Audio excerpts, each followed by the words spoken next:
Syederalun jenazah Nazri bin Hadi berusia 47 tahun WNI asal Aceh yang meninggal di Malaysia telah dikebumikan di kampung halamannya di Kampung D, Kecamatan Trenggading, Kabupaten Pidijaya pada Selasa 20 Desember 2022.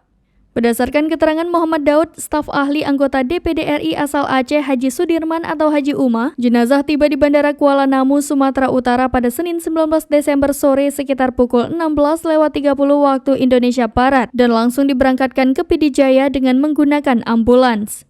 Muhammad Daud menjelaskan bahwa kabar meninggalnya Nazri bin Hadi diketahui dari laporan Haikal, Ketua Komunitas Biren Bersatu di Malaysia. Selain itu, surat dari Gecik Gampong D kepada Haji Uma yang meminta bantuan ambulans untuk pemulangan jenazah dari Bandara Kuala Namu, Sumatera Utara.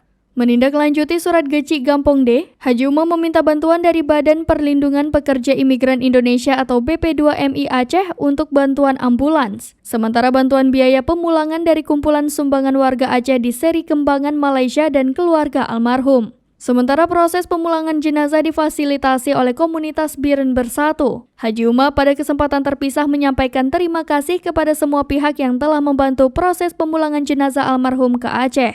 Haji Uma juga menyampaikan duka cita yang mendalam dan berharap agar keluarga almarhum yang ditinggalkan dapat menerima dengan penuh ikhlas dan tabah.